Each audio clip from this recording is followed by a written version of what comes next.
I'm Helga Schumacher, the British Council Country Director for Germany. And while I've been many years with the British Council, I started here in Germany just over a year ago. And whilst I can't still claim to be new, I'm certainly still on my journey of discovery, which, given the fantastic, rich breadth and depth of Germany culture, is, I think, going to be a long and very enjoyable one. I'm going to speak very briefly about the British Council and how the literature seminar connects with our mission. My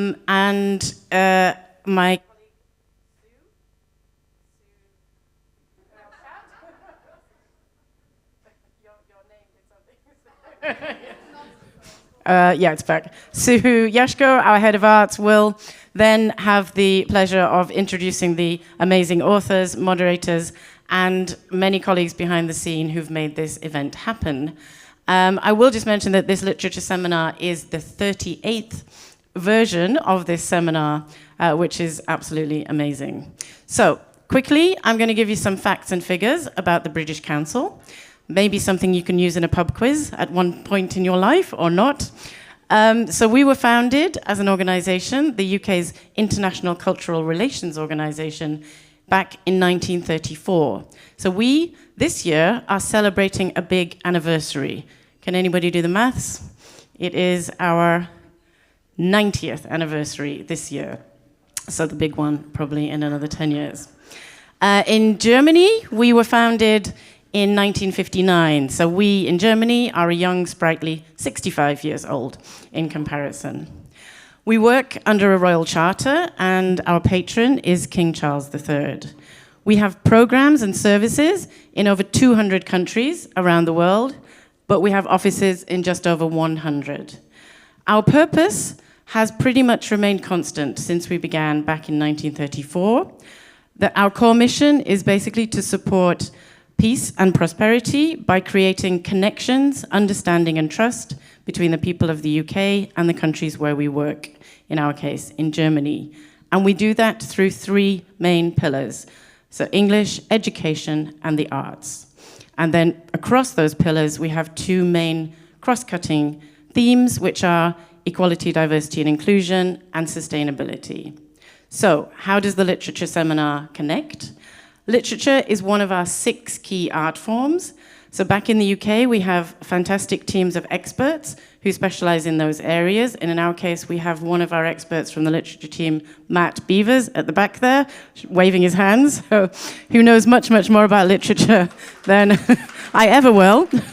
And basically, yeah, of course, literature being a critical tool in any country's cultural relations toolbox, as this fantastic mirror on society, something that is a fantastic source of education, giving insights into the past, present, and the future, but particularly, I guess, looking at it from a cultural relations point of view, is the superpower of literature to open up those mental horizons to discover new cultures and shine those lights on much needed topics of our time, technology, climate, diversity, and bring together people around those. So the literature seminar fits neatly into our Culture Connect program, whereby we aim to bring together cultural professionals from the UK and Germany to share experiences, to explore different perspectives, and by building and deepening those international connections, we aim and aspire to foster innovation, widen those networks, and at the top of that theory of change, we aim to strengthen the creative sectors in both countries. I've done my preaching, so I will now, in a second, hand over to Sue, who I would also like to thank before I finish, because she's going to do a lot of the thanking for her insight, direction, and hard work that has contributed to making this event happen. And I will end by just saying that I'm super excited to take part in my first British Council Literature Seminar, and I hope that whether this is your first or your 38th, that you will also enjoy it. Thank you very much.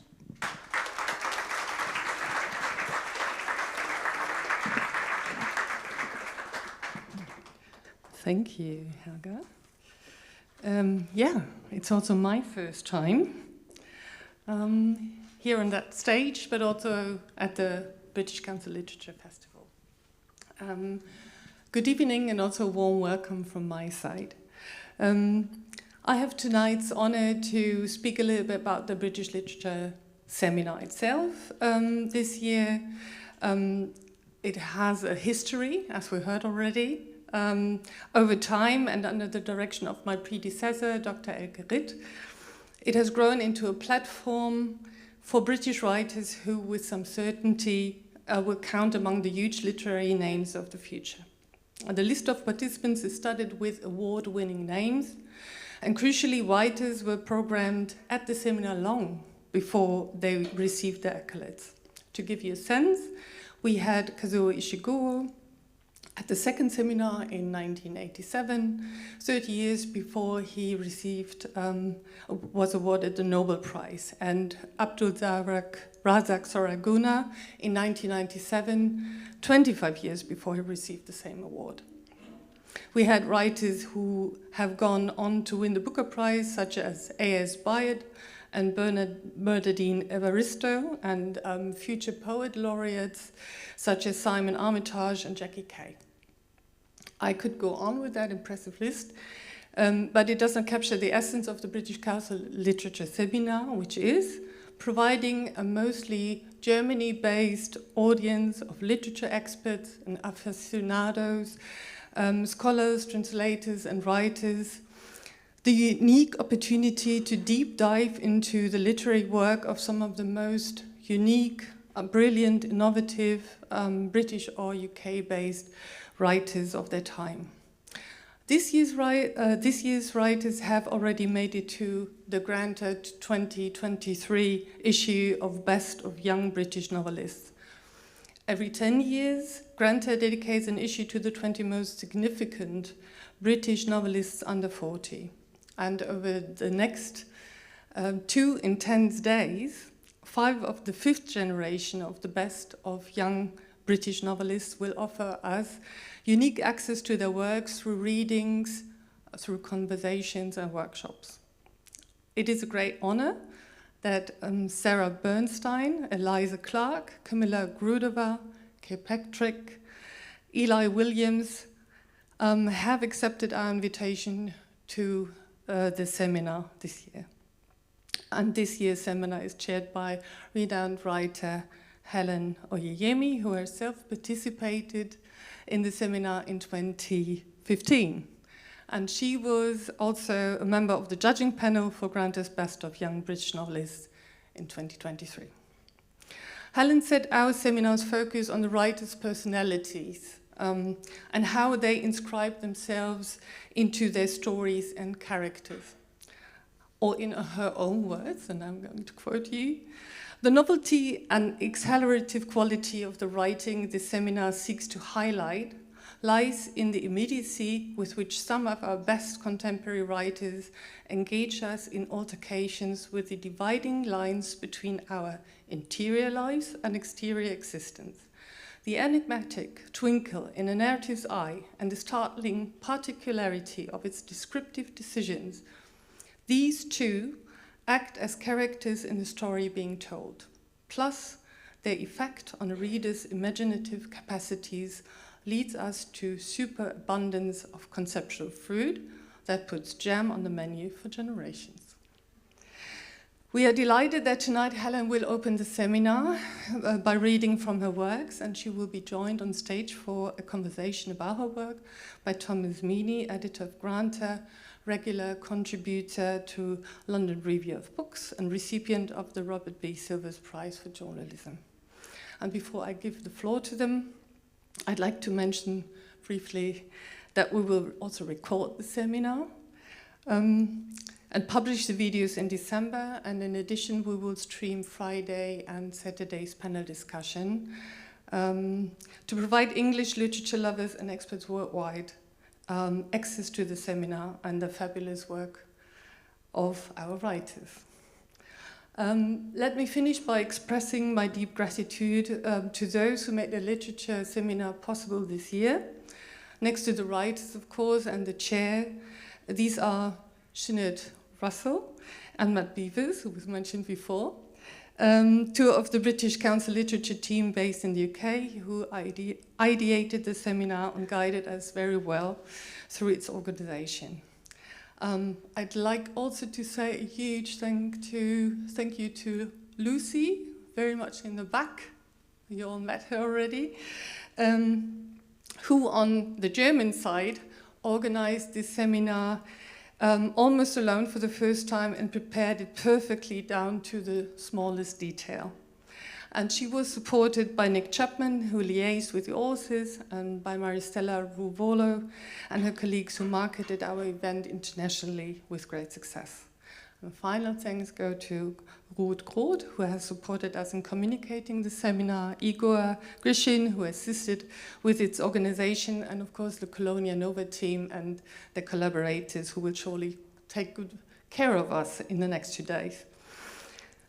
I hope with these words, the stage, and also you, are well prepared for our first guests. So please welcome with me Helen Oyeyemi.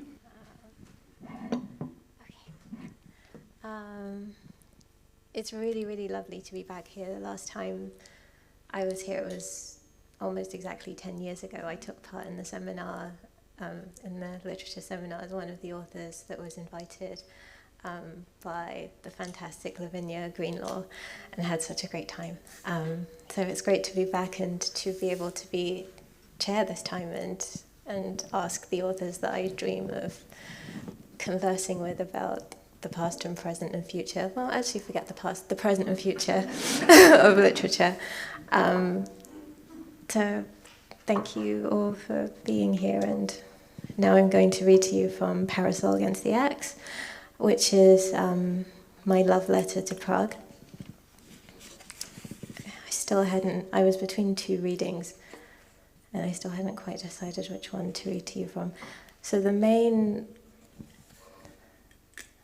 I had a lot of difficulty writing a Prague book, partly because it felt like Prague was not really interested in being fictionalized. So many things have happened in its non-fictional life that it just wasn't possible to tell a story. And also because there were so many Pragues. There's the Prague of the alchemists, there's the Prague of the 40s, Prague of the 60s. There are like so many key eras. So I kind of tricked Prague a little bit by having the characters visit the city and try to read a book about Prague that changes every time you open its covers. So these 2 characters are trying to read this Prague book, and every time they start chapter 1, it's completely different. So I'm going to read to you from what one of the characters, Hero... Oh, that's another thing. One character really doesn't like Prague and she wants to get out as fast as she can, which means that Prague wants to keep her. And the other one really wants to stay, so Prague wants to kick her out.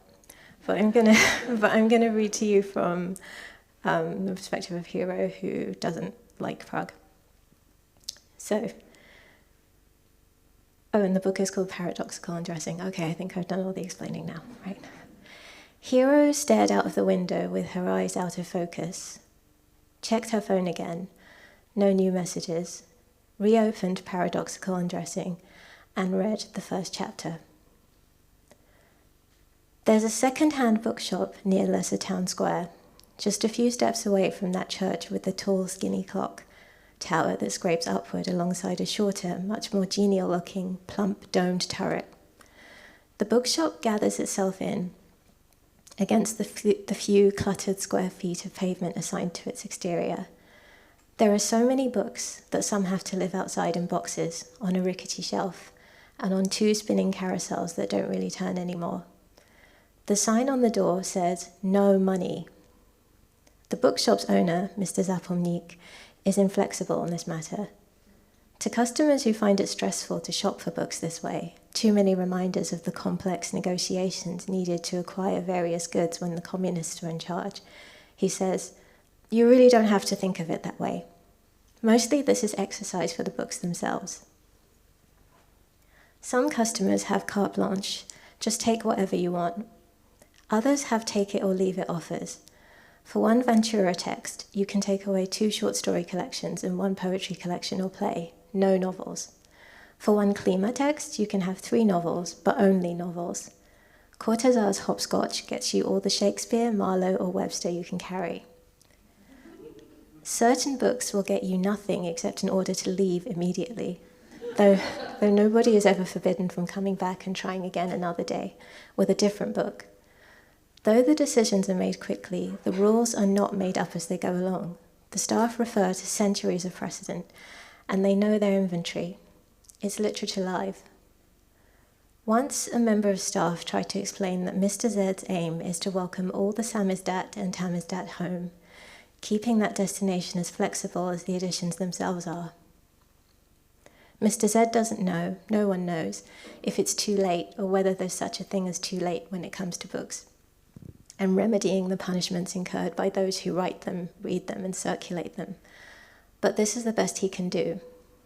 Lepšine stratum do voka, žejo? Better than a poke in the eye. Unfortunately for this eloquent staff member, Mr. Z overheard her. "What an interesting little speech," said he, and he formally accepted the chatty staff member's resignation in advance of her offering it. A new staff member joined Mr. Z's team on the proviso that she speak only for herself, unless possessed with explicit authority to do otherwise. The newbie spoke Czech, understood Slovak, and read Latin. You know, just like every Prague housewife whose kids have flown the nest and whose professor husband has recently eloped with a former student. The newbie tried to act like she'd seen it all coming, but privately she was feeling really, really low. Mr. Z's comment that her Latin literacy would come in handy with some things that have been occurring in the shop was a little bit of a boost. She kept asking herself stupid, if I had done this or that instead of grappling with Latin, would I still be in a loving relationship? Questions. So she was keen to proceed with practical application of what she'd learned. After a few weeks that didn't feature any Latin-related tasks, the newbie asked Mr. Z about the occurrences around the shop he'd mentioned when hiring her. Mr. Z's face lit up. "This house was built by one of King Rudolph's courtiers," he said, in an explaining voice. "I hear he had a gormless face, and his family wasn't just posh, they were a bunch of pious scholars, so he always had an effective idea or two when it came to de-escalating conflict between the astronomers and the clergy. Apparently, over the years, 3 different people gave him this house as a token of appreciation for his peacemaking. All 3 people thought they owned the house, but it was his all along, and he didn't make a big deal out of it. Just let them think they'd been generous. Thanks, so kind. I'm thinking he didn't want so many people knowing this place belonged to him anyway. People would ask what he used it for, since he didn't install any tenants or servants or anybody. But look at it this way. It's a convenient spot, this, close to the castle and all its goings-on. You can dash back before you're missed." One morning, the newbie was on the toilet in the upstairs bathroom. There was a little casement window to her left, and she reflexively checks the view from that window every couple of seconds, dreading the thought of catching a peeping Tom in the act. The newbie would have preferred the window to be curtained, but she wasn't sure how to raise the issue without sounding like she thought everybody was interested in looking at her ass. It was difficult, everything was. There was a bump in the plaster panel that centered the window frame. She flicked a fingernail against it, then pushed it to see if it sank. It wasn't flat, but sharp. She almost got a paper cut. She ran a thumbnail around its circumference, and it crackled. Paper, but not everyday paper. It seemed like a folded banknote had infiltrated Mr. Z's money-free zone. She pulled. Oh, it was just paper after all. Old paper. Hang on, wasn't this parchment? She felt it should be handled with gloves and not just because she happened to be on the toilet. Latin. In almost luridly rectangular hand, someone had written, "Only a matter that rests on 3 separate points can be settled forever." That sentence was crossed out, then written out all over again and underlined. Over the days and weeks that followed, the newbie found further scraps all over the building.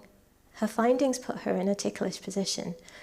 She couldn't, in her heart of hearts, approve of an entire, very old notebook, 16th century according to a friend of Mr. Zapornik's, being torn into scraps that resurfaced at will.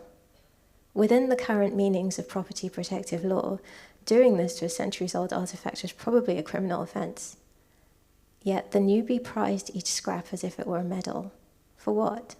Patience? Learning where to look? Taking over hoovering duties and closely examining the dust bag before emptying it out? Soon enough, she realized what was going on. This was gossip. And gossip was just her favorite, irregardless of vintage. It made her feel like a wise person who knew how to avoid being talked about. Knowing that it's absolutely none of your business probably makes you want to hear this too. Fairly late in life, a nobleman at the court of Rudolph II fell in love with 2 physicians. Words like smitten and besotted barely approximate the nobleman's state of mind. His heart and brain were ransacked. What he felt for the female physician was something akin to a first love that both quakes and settles a person at their very core. There was no particle of him that didn't call to her, answer her. As for the male physician, the nobleman stood dumbfounded in his presence. That feeling, so sweetly distilled, was all the love that would go with him as he left this world. Talking about it later, the nobleman's wife said she thought he might have been all right if these 2 people had happened to him a good 30 years apart. An opinion to be regarded with caution. Wifey didn't really seem to know what it's like to lose your mind over someone even once, let alone twice. The nobleman's wife, careful by nature, had been relieved that her parents had chosen someone who listened to her advice about what to do with their money and didn't bother her for conversation or fulfillment of conjugal duties once she showed him a doctor's note that stated that intimate activity was life-threatening for her. She had another doctor's note confirming that the sound of her husband's voice inflamed her brain and endangered her health. She was no slacker, though.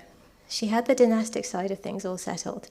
Before she'd seen fit to get the doctor's notes, the nobleman and his wife had had 3 children, 1 heir and 2 daughters, to tactically marry off once their shrewd mother saw that the time was right. I'd say she'd earned the right to some rest. The year was 1590, and in that royal court, slathered with the cream of the realm's crop of alchemists, astronomers, poets, painters, sculptors, philosophers, and diplomats, the 2 physicians kept a low profile. They did not aim to astound, and the nobleman who loved them employed many wily maneuvers to ensure that they didn't learn that he was wooing them both. The female physician was interested in curative maltreatment. That was her term for it. Most people who saw her at work would say, "Oh, isn't that torture?" An indisputably wicked business, unless you allowed Livia to assure you that her rationale was quite different. Livia was persuasive. Her living situation had rubbed off on her. She was a member of the Florentine ambassador's retinue, an illegitimate daughter of the ambassador's, in fact, intermittently spoiled and neglected. In her teenage years, she tired of that cycle and began to take notice of where she was and who was around her. She was mere centimeters from the throne of the Holy Roman Empire, and the throne was held by a king entirely composed of question marks. If the world and its ideas are a jigsaw puzzle of boundless dimensions, then question-marked and question-remarkable Rudolph had raised a hurricane of puzzle pieces that flew elliptically, crashed to the ground, shattered in collision with each other, connected in mid-air, fell upward. Instructors in various disciplines volunteered themselves.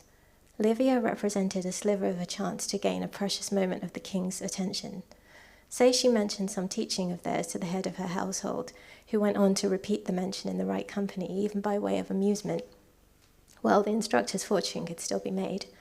In return, Livia was not unattracted, hesitating before turning away from deep mycology, incense-making, and enfleurage. She chose the one instructor who had neither the time nor the inclination to teach her anything, her father's physician. The Florentine ambassador's physician was one of the most respected in all Christendom, and he had some knowledge of Ottoman medical practice too, so he could not escape Livia. She assisted the senior physician tirelessly in any way that occurred to her, until, for the sake of his patients, he was forced to intervene and tell her what would actually be helpful for her to do and why.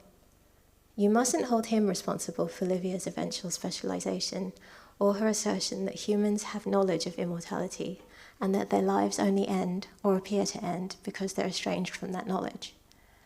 Livia was very firmly convinced that only curative maltreatment could restore a person's sense of their true unkillability. And there was no use asking her who had taught her that, where she'd read it, or how she'd come by the idea. She'd only name courtiers who agreed with her. Remember, those jigsaw pieces were boomeranging all around the castle. Claiming the origin of an approach was futile, even if you wanted to. Considering Livia a challenge that he was up for, the lovelorn nobleman took care to woo her with sensitivity and eloquence. He made it clear that not only would Livia be able to hurt him in every way, but he'd tell her all about it in exhaustive detail. This was music to the ears of a researcher who wanted to hone the precision of her notes. Plus, certain of the nobleman's measurements excited Livia immensely: the circumference of his nostrils and the arched depth of his nail beds. These told her that not only was she going to be able to hurt him to a degree unprecedented for either of them, Livia had high hopes of being able to hurt the nobleman so much that he'd be in good health until the world itself came to an end, and probably even after that as well. With Livia, the nobleman played a double role.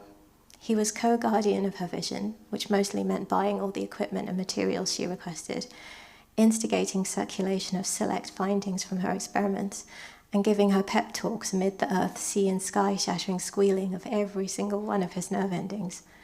He did everything he could think of to magnify her sense of purpose, and it worked. Her focus cocooned the two of them in data concerning how much he was able to take and how far she was able to go. There would be no emergence until she'd catalogued it all. Despite this, Livia never guessed that the body she subjected to curative maltreatment was that of her benefactor. He kept her very much in the dark about that. This was a counterintuitive gambit on the nobleman's part. After all, he got off on the idea of unconditional love just as much as the next emotionally intelligent gentleman about town. But he'd got to the age of 31 without that even happening for him or for anybody he knew. Also, life expectancy being what it was, he had about 10 years left to enjoy any kind of ardent entanglement whatsoever. It was time to concentrate on as-ifs. The nobleman had correctly understood this physician to be someone who liked a bit of intrigue. So, with the aid of a borrowed name and the wax seal of a third cousin of his who died in battle, the nobleman commissioned curative maltreatment research without meeting Livia. It was all done through letters she faithfully burned after reading, even the ones in which she praised her progress and asked helpful questions. His physical self he presented to Livia as a servant, along with an introductory letter from his master that placed him entirely at her disposal. This worked well. He was pitied as a mere pawn of the man who commissioned the experiments. "You must outlast your master," Livia whispered to him, "not by a few measly years, by millennia." When she wasn't curatively mistreating the nobleman, she cared for him in other ways. Well, it was exactly as if she loved him, which made it worth all the hassle. Livia wrote to the nobleman whenever she was ready to try a new method. He'd pay off her chaperones and meet her at a house close to the castle, a house you may recognize. It wasn't quite aligned with the lane it was on. It was a bit too wide, faintly overstuffed somehow. No, it was evasive in its dimensions, that was it. Something about the way the outer angles stretched over the interior ones.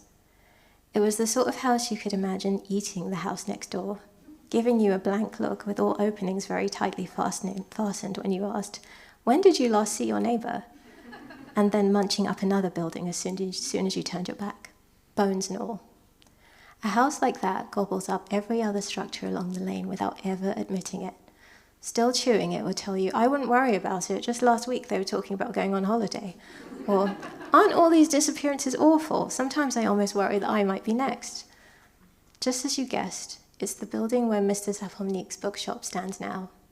If Prague Castle ever disappears overnight, I shall immediately release the address so that the bookshop can be thoroughly searched. The nobleman's courtship of Livia included a month during which she mixed finely ground gold leaf into wine and had him drink that twice daily. He pissed gold and drooled gold and sweated gold, and in the third week it seemed to him that he was flayed by a brightness, a tingling spotlight, or two spotlights, one at his feet and one just above his head, shining into him and through him and melting him into a rancid puddle. Later, this was what he'd marvel at the most, that turning into a gold machine had made him stink, and that the stench itself was so excruciating. Livia was reluctant to halt that experiment. Measure for measure, he was excreting a lot more gold than he'd taken in, and she was interested in working out how that was even possible. But his cover story for the month had been a trip to Silesia that was supposed to be drawing to an end, and he needed a few days to retrieve the appearance of someone who'd spent the past few days talking and riding and banqueting, as opposed to screaming and melting. Another notable month was the one when she forced him to sleep all day, every day. She concocted a compound that she burned in the fireplace. After breathing in the fumes, he couldn't stay awake and could only be woken by blows so heavy that they broke a wrist or a rib. And each time he woke, Olivia asked him what he'd dreamed. She said he must have dreamed, but he hadn't dreamed of anything at all. Had Livia been the nobleman's only love, he would have perished without leaving a trace of their quest to put an end to endings. That's it for now. Thank you for listening.